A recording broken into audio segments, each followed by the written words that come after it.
Well, good morning, folks. I'm here to do a little bit of kayakio-fishio. It's currently about 75 degrees this morning. The water here in the Flint River, which I'm actually in the city limits of Huntsville. By the way, this is my third time that I've used a kayak. The first time I ever have was right here, not too long ago, but this is my third trip. Second trip to the Flint River as far as using a kayak. My intentions today, let me use a big word, is to do a species assessment. The first time I put in here, first time I've ever used a kayak, I caught some pretty good fish. But basically it was about trying to get used to this kayak and get the feel of it. Well, I have the feel of it. Good little kayak that I have, especially for situations like this. My intentions today is to see if we can catch some bigger fish. So we're going to fish totally different than what we did the first time. So thank y'all for enjoying the sport as much as I do by watching. Okay, let's go to work. Now this is a 10-foot pelican.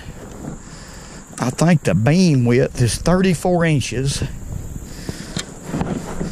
which is a little wider than most kayaks. I like the seat because it sets up real high. Let me turn this paddle around right. I got a Magellan paddle. Got the kayak, got it all right here. It's all you need in a place like this. Matter of fact, folks, it's necessary. I mean, this kayak to me is just like, it's a tool. That's what it is. There's a lot of places you can't get, you don't have no way of having good access to a place, and this is the way to go right here. I don't know what I'm trying to say, but y'all know, so that's all that counts. But what I'm going to do, my focus, is to use my energy this morning and go up this creek or river. They call it the Flint River. To me, it's just a feeder creek, basically. It feeds into the Tennessee River. There's narrow parts and there's wide parts, but they call it a river, so that's what it is. We'll just leave it at that. And today I'm going to be focusing on the deep holes, and I'm going to do my best to catch me some minnows or minnows, and we're going to see what's in here for real. Now, I've heard, but I don't know, that there's smallmouth in here. And it sure does look like good smallmouth habitat to me. I wished it was a little bit rockier, but we may find some rocky areas on up. But I'm going to go as far as I can, and then we'll fish back towards the ramp. Alrighty, folks, I've finally caught enough bait to start fishing. I had a hard time. I don't know why, really.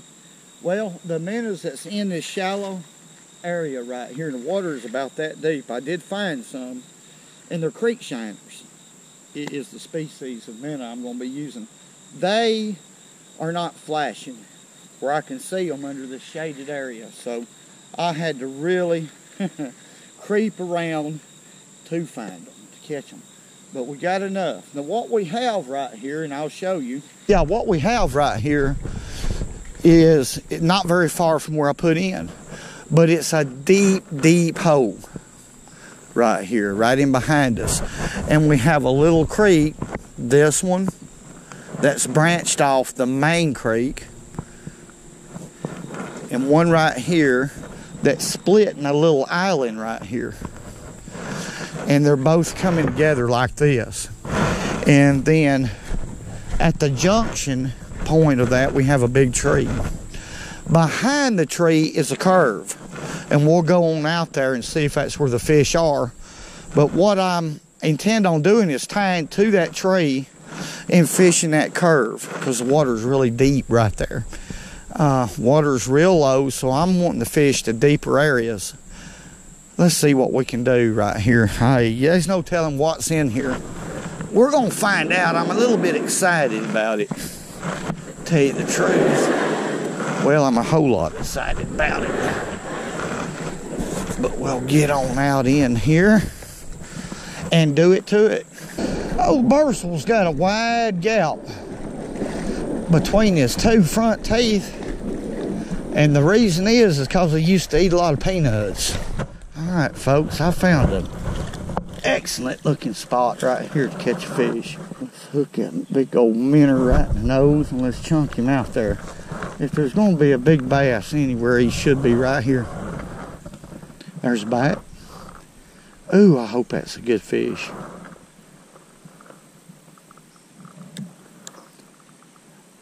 I'm going to let him have it a little bit, folks. That's a big minnow right there.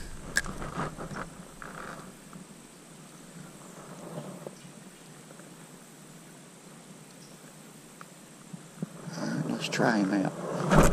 No. Too big. Yeah, he's got it again.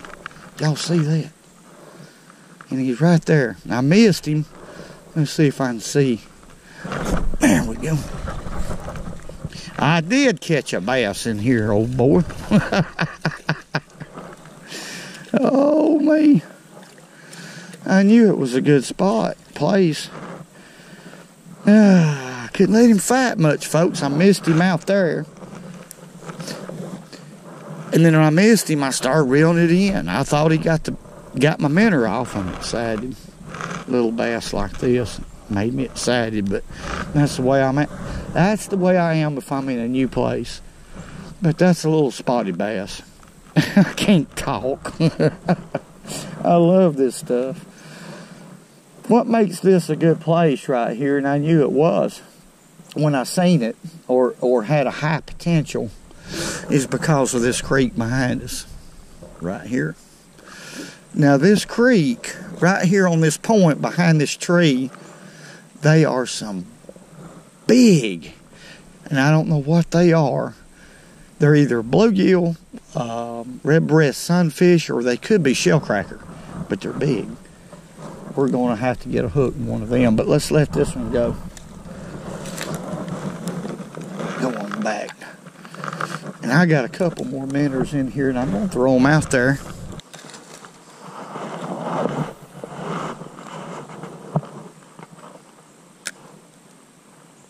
There's one. Right there. Alright, let's see what we got, folks. Y'all ready?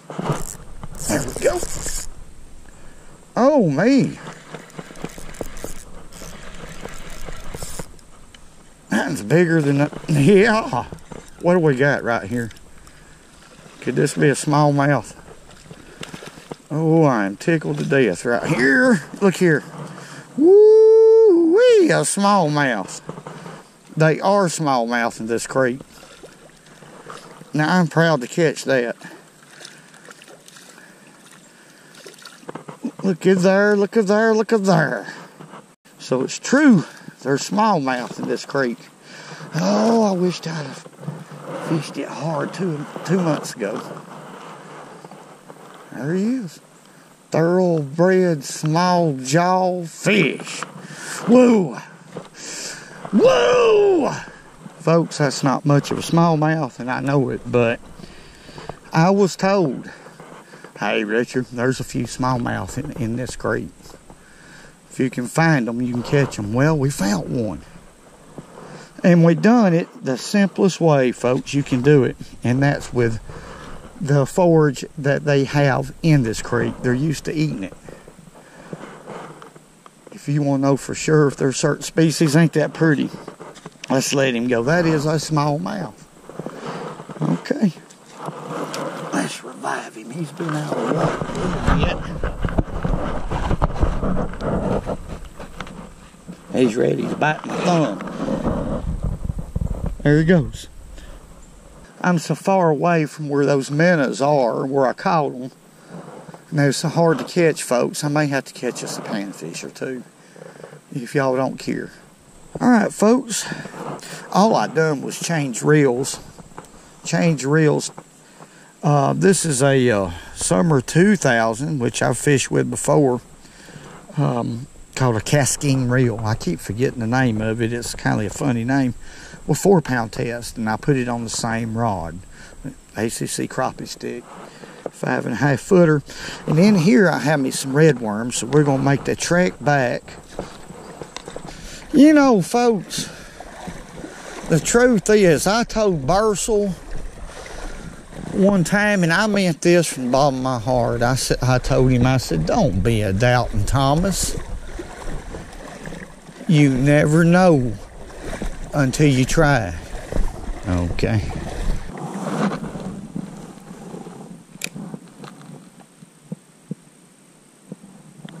There we go. That fish had it time it hit the water. What do we got here?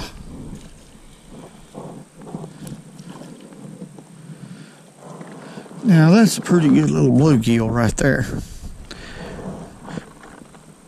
Little northern strain bluegill. Hope he didn't swallow my hook. No. I won't let him have that worm. Pretty clean fish. Let's let him go. All right.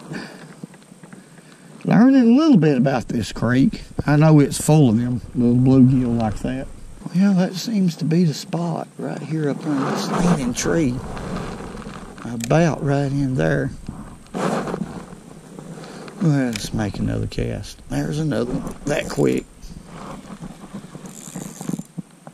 That one's pulling.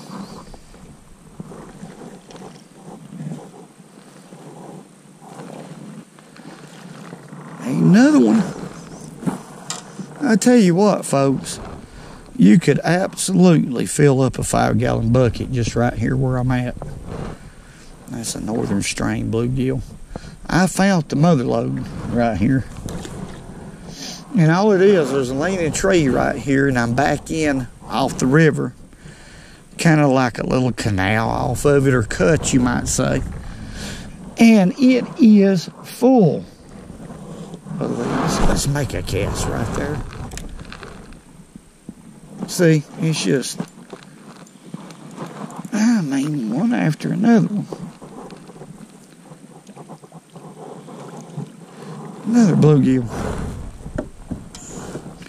Now, most of these are not really eating size. Like that one, he's a little small. But if he was hungry, you could eat him. Or I would. Just scale him, cut his head off, fry him up. You talking about good eating? Eat the fins and all now. Delicious eating little fish. But I'm not catching no great big ones. Now, they could be there. It's just the little ones are too aggressive. And these are not bedding fish. These fish are just that thick in here. There we go. There we go. Now I'm excited. Look here, folks. Come on in here. It don't take much to excite me, does it? Shell cracker, or red ear sunfish. That's the one I wanted to catch, to put on my species assessment. That's a big word, ain't it? Not really necessary, is it? Big old words. That's pretty fish. My goodness. Come here, boy. I went ha ha ha like that because, folks, there's a horsefly that's eating me up. Let's let him go. He keeps biting the back of my ear. I'm going to go back in here if y'all don't care. Let's paddle up just a little further. You know, old Clarence told me, and it's really none of my business, but folks, he's the one that told me. Clarence said that his wife don't shave under her arms. Well, I mean, no. Let's just focus on another fish. That's disturbing. A little bit. To me. On it. Whoa. Whoa. My goodness. There we go. Boy, that fish jumped all over that worm. I didn't even have time to talk, folks. At all. It was just boom. A lot of these in here, like I said. A lot of them. Absolutely full of them. That's the main deal here. Let's make a cast right there. You never know. One never knows. There's a fish. Ooh, he went up under there. Alright, folks, I made it back. And I want to introduce y'all to a couple of my dogs. Real quick. I know it's not fishing related, but let me do it. Mama Sue, are you trying to catch them? Bella is very hyperactive. Yes, she is. There she is. She's that littlest. We've got two, and we plan on breeding them and having puppies. And Bella's, what, 5 months old? 6 months old. So we're going to catch her up right here and let y'all look at her. Mama Sue, you introduce them two dogs.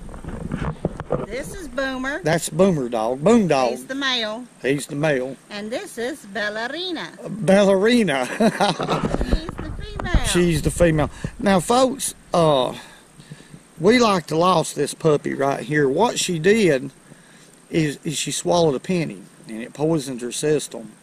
And if it wasn't for Rainsville Animal Clinic, Dr. Trott's office, she'd been dead. Her tongue was just as white as her fur and her gums. It was some kind of, what was it called, anemia type situation. Yeah. Something about the blood cells wasn't working right. But we got her back. I would have hated that. But, well, there they are, Mama Sue. Lord's help. That's right. Everything's about the Lord, isn't it? Well, folks, today I made a mistake. The Flint River is not the type of river that you can paddle up very far. It'll give you out. The best way to fish a river system like that is to make a float trip. The next time I fish it, that's what I'm going to do. So I really didn't have a real good show of fish because of that, but we did learn that there's smallmouth, largemouth, and spotted bass. They all exist in the Flint River, in Huntsville, Alabama. But the thing about it is, I seen two fish that was over 3 pounds. Could not catch enough bait to catch those fish. So we caught a few panfish to make a video. Well, I want to thank y'all very much for everything that y'all have done for this channel. This is a channel that y'all have created through email and comments. I read it, and then I determine from people that's smarter than me the type of channel they want on YouTube. So as far as fishing goes. But thank y'all very much. Hey. Woo. Woo. Woo. And remember, go fishing when it's